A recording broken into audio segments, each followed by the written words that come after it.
Welcome back to News 9. Hey, sometimes we have issues in our relationships. Can you relate?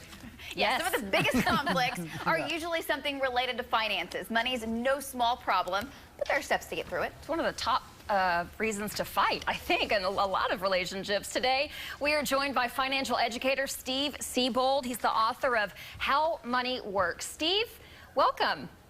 Good morning. Thank you. Great to have you. So we've all, if we're being honest, have experienced fights with a spouse or a partner over money issues. What's the best way to navigate through those conflicts? Because you can't avoid them.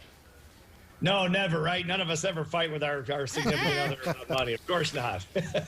Well, I think the number one thing is communication. Talk it out. Make sure that you're going back and forth and you're having serious conversations about a very serious subject in which a lot of people, people have different beliefs on, and we need to kind of come together as a couple.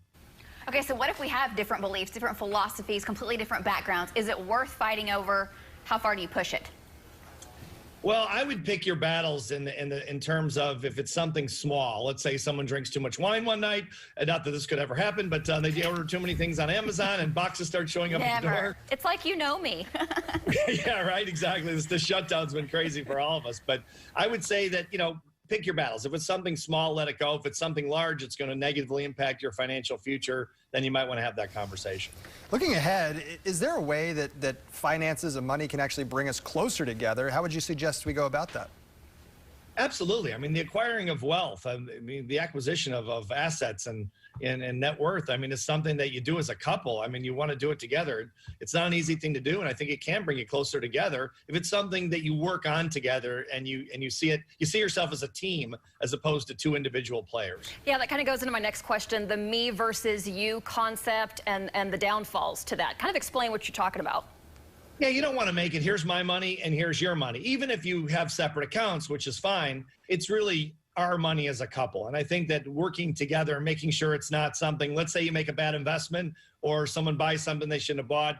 Well, that's a couple's decision. It's not a me and a you decision. It's a couple's decision. And that way you minimize the agitation, the fights that can go on with, with mistakes, whether they're investment mistakes or purchase mistakes. Because we're all going to make them, honestly. Yeah. And you say that the key really is to leave emotion out of some of these financial decisions. Why is that? Yeah, emotion and money don't mix. They're like oil and water. In any context I've ever found, it really is something that can become very emotional because people have a lot of different, like I say, a lot of different beliefs about money from childhood, being raised in school, church, all those different things. So I think you want to leave emotion out and stick with logic so the rhetoric doesn't get amped up too far and things don't get out of control. At what point in the relationship should you definitely start talking about this? Some people wait until they get married and they're like, wait, that's what you think? Wait, yeah, that's not what I think. What's your advice to those folks? On the first date.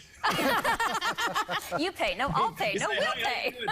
Yeah, nice to meet you. We should probably have a conversation about money in case we get together. Hi, I'm Colby. How do you feel about joint bank account?